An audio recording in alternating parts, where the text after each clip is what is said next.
Okay, let's take a look at the Maclaurin series expansion for sin of x. So basically, if you use the formula for the Maclaurin series, where f of x is sin x, and then you just do the procedure, find the first, second, third derivative, and so on, sub in x with 0, and then you use the formula, just multiply by the corresponding x squared over 2 factorial, x power n over n factorial, you'll just get the Maclaurin series expansion. You need to add an infinite number of terms for it to be exactly equal, but we're just going to use, so that means that the more terms you add on, the more accurate it will be.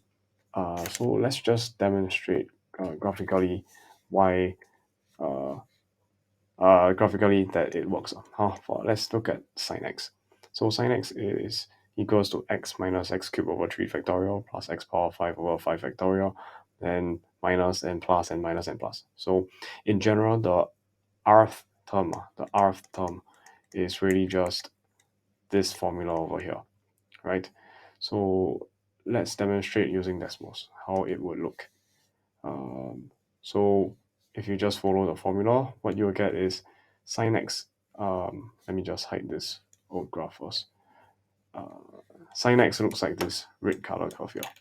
Okay, then you can approximate it with x, right? As I've shown in class before, right? You can see that it's very close.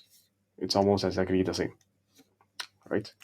So, but if you add on another term, so let's hide the x and just add on the new graph, which is x minus x cubed over 3 factorial, you realize that, oh, it gets even closer, right? The green graph compared to the x is a better approximation of sin of x.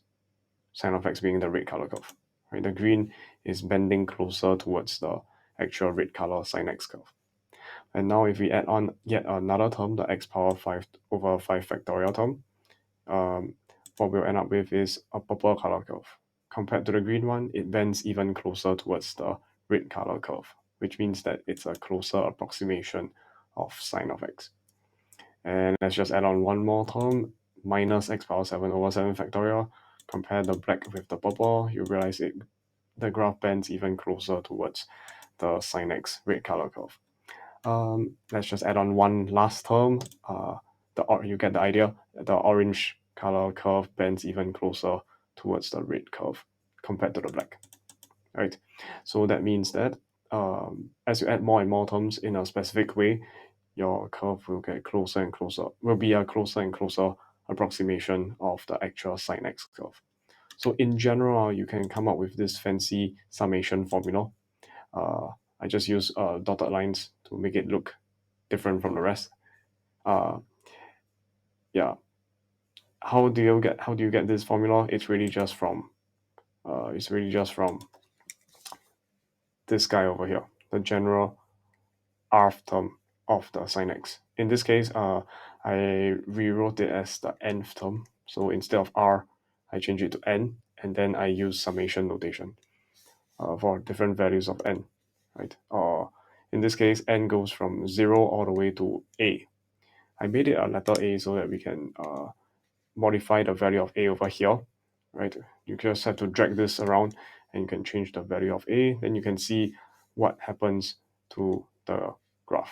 So first, when a is equal to 0, this is really just, this broken line here is really just y equals to x, okay? But if I just change the value of a, let's say I change it now to 1, you realize it's referring to this guy, x minus x cubed over 3 factorial.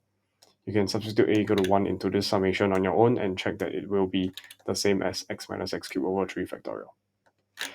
Now if I increase the a equals to 2, it will just be this guy, x minus x cubed over 3 factorial plus x power 5 over 5 factorial. And so on and so forth if you increase the value of a. So let's just see what happens as I play this button. So you see that the curve is getting closer and closer towards the red curve, right? It means that as I increase the value of a, I add more and more terms in this summation, the Maclaurin series expansion just becomes a more and more accurate estimation of the actual sine curve, right? Yeah, I think it's quite convincing. You can see it's doing a little dance, and it sort of wraps around the rate curve. Decimals will lag a bit as you add more and more terms, so give it some time to load. Yeah, right. It's getting closer and closer as you add more terms. Okay, you can play around with the values of a 0, 20. Step size must stay as 1, cannot change this